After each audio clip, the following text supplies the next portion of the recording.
Hey, this is Massex with a brand new One Punch Man, the strongest video. And yes, Melz has dropped. Mr. Melz has dropped. He is now in the building. So, yes, as you can figure, I pulled for him. Why, you ask? Why, you say? This is a hard skip for most. Well, two reasons, if you must know. Well, I guess three. My significant other would say I'm just incredibly stupid, which probably could be correct. A lot of people would argue that. Two, as much as I loved my Garu, been using him in my main team, if you've probably seen for so long, he has been a character that not many people took advantage of because of the high investment. I loved that character. It worked well with my team dynamic. Yes, he was a glass cannon, and his upside though outweighed his downside. But honestly, two things in reference to him: one, just getting bored, wanted to mix things up, and two, his downside is starting to overtake his upside. So the time has come for me to replace him. So I decided to go ahead and go with Melz. Thought the dynamic would be interesting. It would change the way my team is going to be set up and played. So it would give me some sort of interest in the game. And the third reason is because I do these goddamn stupid videos. So I wanted to have the character to test for you guys. So pretty simple stuff, but yes, that's why I went ahead and pulled for him. I would not recommend it for most. He is going to take quite a bit of investment because if you really want to make him effective, you really got to put in a lot. If you don't, it's really going to bite you on the proverbial ass down the road. So I've been slowly dismantling, I can't talk today, characters over the last few weeks, taking from whoever I thought I needed for resources. You know the drill. So yeah, so a lot of my second and third line teams have been kind of lackluster. Even my first line teams have been a little bit lackluster lately. Because of that, been slowly maneuvering, pulling certain resources, seeing what I could keep on some, take away from others, because I wanted to get this character built pretty much in the same day as best that I could possible, even though the reality is I'm not going to have them in prime shape for about 7 days, approximately, give or take. But at least we can really start to see, at least if you can at a minimum hold the line right now. So that's really been my goal, and so that's what we're going to do today. We're going to kind of go over the character. I'm going to show you where I have him at right now, and then we're going to do some testing because he actually is in a legitimate good spot to really show you all what this character can do. And then once I get him completely finished, I will go ahead then circle back around and show you what a fully ready to roll Melz would look like. So right now, as you can see, I'm pretty happy, okay? I mean, his figures speak for themselves on the screen. What makes this character good? We're not even going to talk about the basic attack because it's garbage for him. Really, it's his ultimate. Attacks all enemies with 4 combo strikes, dealing damage equal to 48% of max HP. So you have to go absolutely ballistic on his HP because it's only 48%. After using the ultimate skill, one defeated ally character will return to battle with 100% HP, like I talked about in my previous video. And of course, at this point right now, it triggers up to 4 times. Get the keepsake, all that fun stuff. It gets better. We've already talked about all this. But yeah, I mean, if you're not willing to literally go freaking bananas for HP, you're really just, it's not even worth getting this character. Now, for the passive, it can inflict breakthrough on a target after the entire row takes their actions, and it instantly removes the target's damage ignoration granted by unyielding type effects. So I like that a lot too.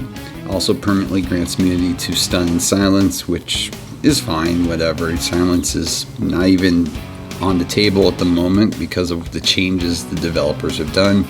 And it's to all allies in the row. yada yada yada. We'll move on. And then of course though, you got the Awaken passive, which has great synergy with DK.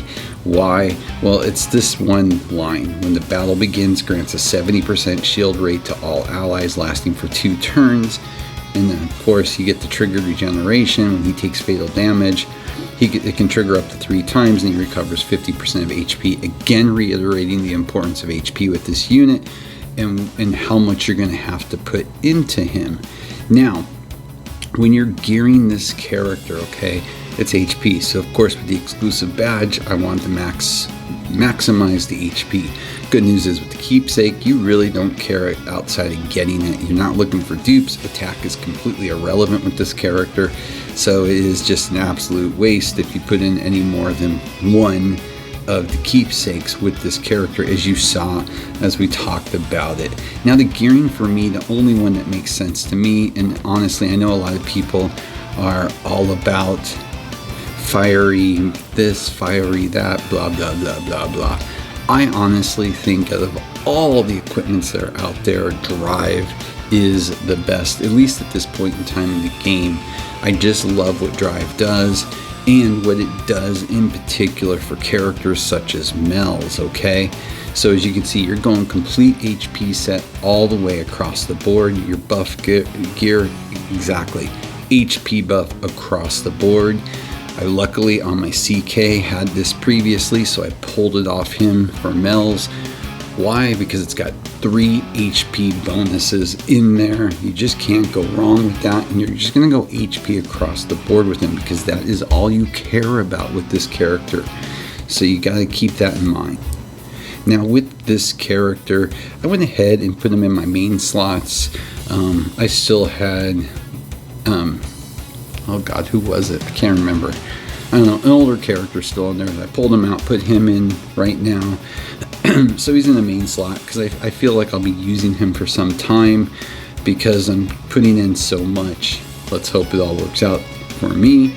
But basically, as you can see, so he's at level 122 right now. His skills, I needed some more work because he is in the main 8. He's only at 121. I would like to get that to 123. That's what my goal is for all characters, which everyone pretty much is besides 2 characters at this point. He's limit broken to 6 stars. The Awakened Inspiration currently is at 3. Going to go ahead and of course get him to 4. But if you really look at that passive, it's, you know, it's not a necessity at all. So I kind of look at, you really don't have to 5p this character if you don't want to. You guys know I'm not the brightest bulb in the batch, so I'm sure I will keep moving forward to 5p, but you really don't, okay? My character journeys, everything is opened up, and my character talents, I got the first section completely done, and I'm currently working on talent 2. I will go ahead and keep pushing that as quick as possible. But when you think about all that and you see where he's at right now at a 24 million HP, I'm pretty darn happy with that at the moment because this is day 1.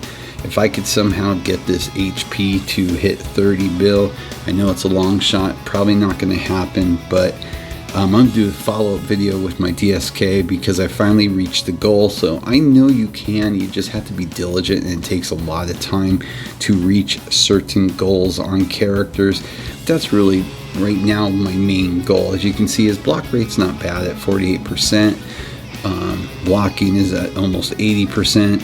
And he's got 27% resistance. I'm probably do some rolling to get that a little bit higher, because I see him on the front line with Phoenix Man and with Tank Top Master.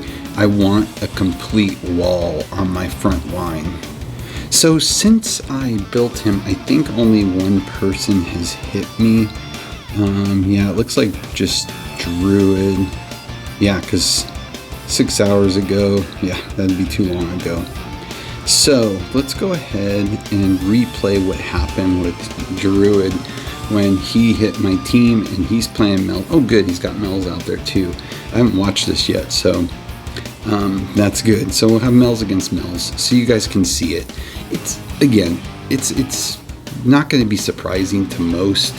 You know what he does. He's going to be out there to tank, revive, and that shield, that extra shield. That's really all he's there to do. You're not looking at him as an offensive juggernaut. Yeah, if you get his HP high enough, 48% of that on an AoE hit isn't too bad. And I may make some adjustments with this team. Right now, I put him in front of Flashy Flash because I'd like him to go quicker. It kind of plays against my old philosophies, but right now for testing, that's where I want him, because to me, I need to see him doing as much work on the field as possible, and by linking him up with Flashy Flash, at least I know for a fact he's going to be able to be doing a fair amount of his AoEs, so I can see what I like or don't like about this character. You know, you have another ways to go, just as my opponent has. You can match him up with DSK, so that's a thought too, but honestly, I don't know. I'm really just going to have to see as he progresses stronger, as I watch him in battles, if I feel this character, Mr. Melz, that's what I'm going to call him for now. I like that, Mr. Melz. To see how, if he would be justifiable to put with DSK. To me right now, I don't think he is. That's my personal preference for what I look for when I build teams, what I'm looking for from the actions at hand. So for that, yeah, we'll see. But you know, we have our new meta. Most people now are really kicking in and using DK. So this is when someone like Mels becomes semi-important. But trust me when I say nobody's going to even be talking about this character in about 60 days. With the way this game is going and the characters that are coming, yeah, Melz will probably be relegated to second line in God, 60 days probably. Maybe not. We'll see. You know, I'll love to test them with some other options once they come. But for right now, yeah. It was nice. It'll be fun. It'll give me some more interest in the game. I mean, I skip 99.9% of everything in the game currently because I just been getting bored for a little while. So whenever I get bored with something, if I can at least take as much time away from it as possible, then I go ahead and just, you know, try to back off of it, do my dailies, and not involve myself as much. But now with Melz out, you know, I'll be interested to really just track when people hit me or vice versa, when I decide to see how the character holds up. But you know, you can see, you know, it's not doing really much damage when the opponent does. Yeah, so that's why I have a hard time putting him with DSK. You know, to me, I want somebody with DSK that is either going to be applying something I really want skill-wise, or is going to be doing really good damage. And you know, luckily for me, my TTM right now is at a point where his HP and his stats are so good with his skill set that he does do good damage. So yeah, so we'll go ahead and let this play out. I just wanted to kind of go over my Melz, my thoughts.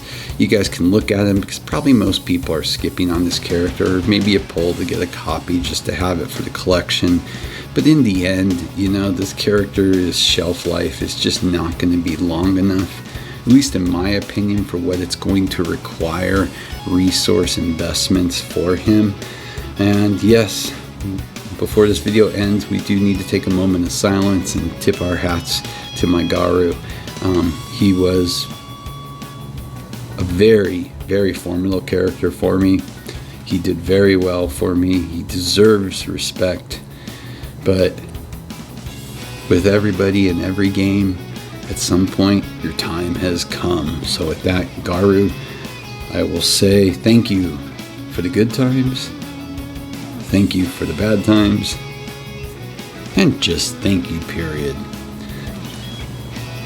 Alright, this should wrap up here fairly soon. What I'm guessing is going to happen is you're going to see the Melz and Phoenix Man revive, and then hopefully I should be able to end this. Yeah, there's Phoenix Man coming up, and let's see if we can get, yeah, Phoenix Man's gone. So I'm sure Melz won't last too long at this point. And kind of, as you probably have noticed, that's my goal.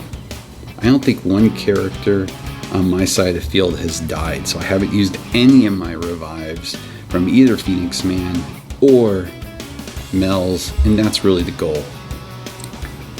Outlive, you know, throw everything you can in the kitchen sink, and if I can survive, great, because honestly what's been happening with Garu is he was dying quicker and quicker, and I was using, you know, a ton of those revives on Garu, which would leave me semi-vulnerable possibly if you could get me past turn 3, turn 4, then it became an issue. So for me, it was just time. So, yeah.